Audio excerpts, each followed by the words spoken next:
Kid was founded in 1998 by the parents of Danny Kesar. Danny died when the side rails of a portable mesh crib collapsed around his neck in his childcare home. This product was a precursor to other portable mesh play yards. Although that particular portable crib had been recalled 5 years earlier, word of its danger had not reached Danny's parents, his caregiver, or even the state inspector who visited the home just days before Danny's death. KID stands for Kids in Danger, and for over 20 years, our mission has been to save lives by enhancing transparency and accountability through safer product development, better education, and stronger advocacy for children. So, outreach and education about children's product safety for parents, caregivers, and health providers is a big part of our mission. Since Danny died, we have also worked hard to make our products safer through legislation. In 2008, the Consumer Product Safety Improvement Act was signed into law. A section of this law is named in Danny's honor. Under this law, the U.S. Consumer Product Safety Commission, or CPSC, was provided with significant new regulatory and enforcement tools. It mandated strong safety standards for toys and infant and toddler products such as cribs, high chairs, and strollers, banned lead and other toxins from children's products, and required a way for consumers to register their products for safety notifications. The Consumer Product Safety Improvement Act also requires that all children's products be tested by an independent laboratory to ensure that they meet these safety standards. But even so, unintentional injuries are the leading cause of death for young children, and some of those injuries come from the very products we buy to keep them safe. 124 children die each year on average in child product or toy-related incidents. 285,000 children are treated each year in hospital emergency departments for injuries from those types of products. So we still have more to do. In this workshop, we're going to first look at the product recall process, then go through 2 age groups, infants up to age 1 and children age 1 to 5. Finally, we'll learn about resources that are available to help guide you. A recall is when the government and the manufacturer remove a product from the market because it is dangerous and poses a risk of serious harm. Recalls affect people of all ages and products for all age groups. This is an overview of how the recall process works. Sometimes a company may find a flaw through their own internal testing. Other times, unfortunately, it is found when a child is injured or killed. And sometimes a defect is found by a consumer before any injuries occur. If a defect is found in a product, the manufacturer is still required to report it, but the CPSC is limited in most cases to merely convincing the manufacturer to do a voluntary recall. Consequently, sometimes products remain in use even when they have injured children. If a recall does occur, the CPSC will list the product on their website as having been recalled. The manufacturer will offer consumers a refund if they return the product, or replacement of the product with a new one, or a product repair. Once a recall is announced, and note that any recall is always open, there isn't a deadline to participate, although we have seen manufacturers no longer offering a repair or full refund after some time has passed. Only about 10 to 30% of recalled products are corrected. Move the recalled product away from children until you can participate in the recall. Just because a product is older and has passed through several families, it doesn't mean that it is automatically unsafe, but you should check older products for recalls as well as for broken parts. A study on the recalls of infant-inclined sleep products showed months after the recalls, 1 in 10 childcare facilities had recalled sleepers still in use. Almost all the staff we spoke to either did not know the recall had taken place or believed that only products that were used unsafely resulted in deaths or injuries. Most facilities removed the products once notified. KID has our own statement of what makes a safe sleep environment. This comes from the American Academy of Pediatrics, also known as AAP. A baby sleeps safest in a crib, play yard, or bassinet that hasn't been recalled and meets the federal standard. The only product in the sleep environment should be a tight-fitting mattress with a fitted sheet. This means no toys, pillows, blankets, or bumper pads. Babies should be placed on their backs and wear footed pajamas or wearable blankets if needed for warmth. A strong new crib standard went into effect in 2011. Cribs made or sold after that date must meet the highest safety standards and will have undergone rigorous testing. The standard requires that wood slats be made of stronger wood. Hardware should have an anti-loosening device, and supports should be more durable. Drop-side cribs where you can unlock and slide down one side of the crib can no longer be made or sold. It is now illegal to sell or even donate a crib that doesn't meet the new standard. So never buy an older crib. For other products, like bassinets or play yards, older models may still be sold, but they also have their own standards. You shouldn't buy a play yard manufactured before February 2013. You shouldn't buy a bassinet made before April 2014. All of these products will have a date somewhere on the product. You may have heard about the inclined sleeper recalls. So far, they've been linked to at least 100 infant deaths. The Fisher-Price Rock and Play sleeper is the most notorious, but all inclined sleepers are unsafe. Babies can roll over and suffocate, and even if they don't roll over, studies have shown that sleeping at an incline can cause muscle fatigue, and babies can be deprived of oxygen by sleeping in these products. They can also fall asleep with their faces pressed against the padded side and suffocate. Babies should only be sleeping on a flat surface, alone in a crib, bassinet, or play yard that meets the current standards. Congress recently passed the Safe Sleep for Babies Act. This law makes it illegal to manufacture, sell, or distribute padded crib bumpers or inclined sleep products for infants. The CPSC also passed a new rule that makes it unlawful to sell non-compliant infant sleep products, and this applies to products manufactured on or after June 23, 2022. This means all sleep products must adhere to the crib, play yard, or bassinet standard. Let's listen in to a doctor explaining to a mom the ABCs of safe sleep and a few other safety tips. Hi, Dr. Sheehan. Thanks so much for meeting with me to talk about safe sleep. I'm expecting my first baby, so I have a lot of questions about how to keep her safe. Oh, congratulations, Sheila. I have a lot to share with you. Safe sleep is simple, but it's critically important. 3,500 infants each year die from a sleep-related death. To start, I recommend my patients follow the ABCs of safe sleep. A is for the baby to sleep alone in a bare sleep area. B is for the baby to sleep on his back during the night and during naps. And C is for the baby to be in a crib, play yard, or bassinet that meets a federal safety standard.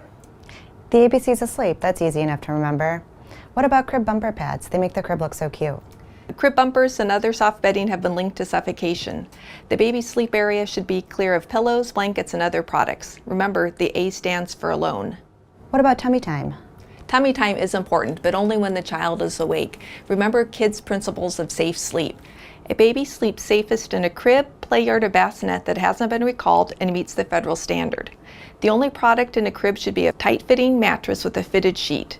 The baby should be placed on their back and wear footed pajamas or wearable blankets if needed for warmth. So how do I know if my crib's been recalled or meets the federal safety standards? That's a great question, Sheila. What you can do is to go to the Consumer Product Safety Commission website or cpsc.gov to see if your crib has been recalled or any other children's product. All cribs manufactured after June 2011 must comply with strong federal safety standards, so don't use an older crib. Oh, I didn't know that. Is there anything else I should know? Yes, if you want more information about safe sleep, go to the American Academy of Pediatrics Healthy Children website. And also, it's important to keep your house not at too hot a temperature, so on the cooler side, and also not to smoke around your child or anywhere in the house for that matter. Thanks, Dr. Sheehan. I'll make sure to share this information with my partner and anybody else who's caring for my baby. Great. Congratulations. Thank you. Now we're going to move on to an older age group, years 1 through 5. For this age group, choking and ingestion are two of the largest preventable hazards that they face. There is a standard test that's used to find out if a product or a part of a product is a choking hazard. At home, you can use a regular toilet paper tube and see if the object fits inside. And if it does, then it is a choking hazard and shouldn't be given to children under 3. Let's keep these common items out of reach. Of all children's products, balloons are the leading cause of suffocation death, according to CPSC injury data. Children can inhale balloons while trying to inflate them, or they can choke on broken pieces if they pop. Latex is especially dangerous because it's a smooth material and can conform to the child's throat, making it impossible to breathe. Latex balloons are not for use by children under the age of 8. It's safer to use mylar balloons, like you see here, which don't cause this kind of blockage. If there are balloons at a party or a gathering, pick up all the pieces, if any pop, and keep uninflated balloons out of the reach of children. Have you seen this building set that's pictured, or the fidget toys made of lots of tiny, strong magnets? These extremely powerful tiny magnets have been used in a variety of toys and other products. Because they are small and strong, if swallowed, they can pull together with enough force to cause serious and life-threatening damage to the digestive system. As you can see in this illustration, the magnets can stick together and cause dangerous obstructions or perforations. For these, the risk isn't only for younger children. Older children have also swallowed these magnets, sometimes while putting them in their mouth, trying to mimic facial piercings. Most people aren't going to lock away the magnets after every use, and it is almost impossible to count the magnets to make sure that every magnet is accounted for. Keep these magnet sets out of homes with young children and away from any children. Explain the danger carefully to teens. The CPSC recently passed a new standard requiring loose or separable magnets to be either too large to swallow or weak enough to reduce the risk of internal injuries when swallowed. Button cell batteries are types of round, coin-sized batteries that come in watches and in many other products, including greeting cards, remotes, and other electronics. They are very dangerous if swallowed because of how quickly internal damage can happen, even if it's a discharged battery that isn't used anymore.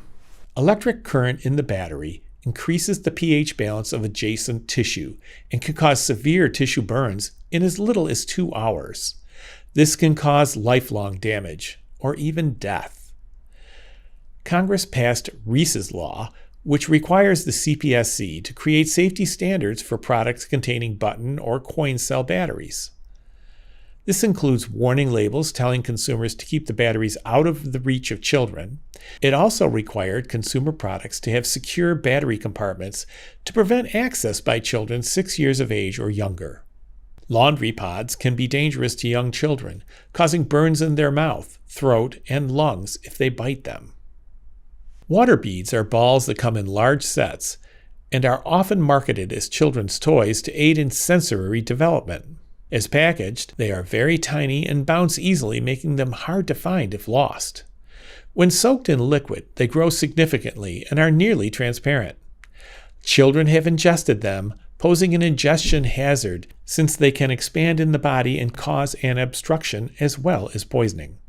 There are 3 routes of exposure to liquid nicotine, and all are toxic to children. If they put it in their mouth, even without swallowing it, it will be absorbed into the mucous membranes, just like nicotine gum is. If swallowed, it will be absorbed in the intestinal tract. If they spill it on their skin, it's absorbed directly through the skin, just like a nicotine patch. A teaspoon of concentrated liquid nicotine can be fatal for the average 26-pound toddler. Keep all of these products away from children and out of homes where young children live or visit. Children are naturally curious, and if they see something interesting on the top of a dresser or chest of drawers, they will likely try to climb up to reach it. If they open the drawers to make stairs to climb up, This changes the dresser's center of gravity and can cause it to tip over. To put this into perspective, in the U.S., on average, 6 children are sent to the emergency department each day from a furniture tip-over incident, and on average, 1 child dies every 2 weeks from a furniture or TV tip-over. To prevent tip-overs, anchor the furniture to the wall or floor with straps or brackets. Keep TV and cable cords out of the reach of children so that they can never pull on them. Place TVs on sturdy low bases or anchor the furniture and the TV on top of it, or mount the TV securely to the wall. Push TVs as far back on the furniture as possible. Keep remote controls off the TV stand so children are not tempted to climb up and reach for them and risk knocking over the TV. Finally, in the kitchen, make sure that freestanding ranges and stoves are installed with anti-tip brackets. The most likely cause of head injuries are TVs, which can fall on a child with the force of thousands of pounds, and smaller TVs aren't necessarily less likely to cause injuries. KID works with parent advocates to address the causes of tip-overs of unstable furniture. Millions of IKEA dressers were recalled in 2016 after 6 deaths. Some of these dressers tip over with as little as 23 pounds of weight applied to an open drawer. Not even a 1-year-old's weight. The good news is at the time of this recording, it appears there will be a strong new mandatory standard in the near future. Check at kidsindanger.org for updates. Little children can also get stuck inside furniture. If you have big beanbag chairs at home, disable the zipper. Any large old chests should have holes drilled into them and the lock removed to prevent entrapments. Check out this informative video from anchorit.gov at CPSC about methods of anchoring furniture to a wall.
KID has many resources for parents to find out about recalls. For government resources, you can visit the CPSC website and find real-time recall updates and other in-depth information on product recalls. NHTSA puts out car seat recalls, and the FDA announces food or drug-related recalls. If you find a hazard in any product you are using, report it on the saferproducts.gov website. When buying or selling products secondhand, there is a risk of unsafe products changing hands. Use the safety checklist in our product guide to avoid these hazards.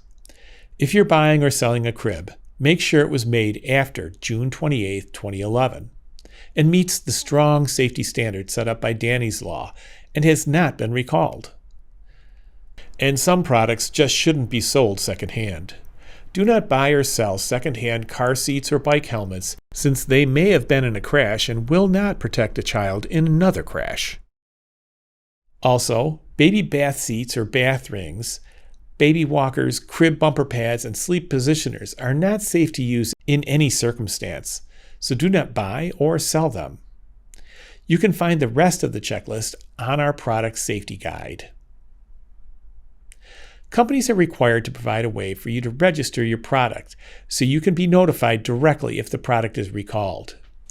If the product doesn't come with a registration card, you can go online to the company's website and they will have a page to register your information. It's the only way a company has to notify you if there is ever a recall.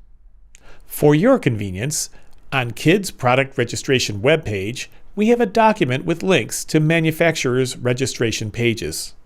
KID has resources available to parents to inform them of any recalls that have occurred or other product safety news like the passage of new laws. We release our Recall Digest every month. The digest is an overview of all children's product recalls that occurred that month.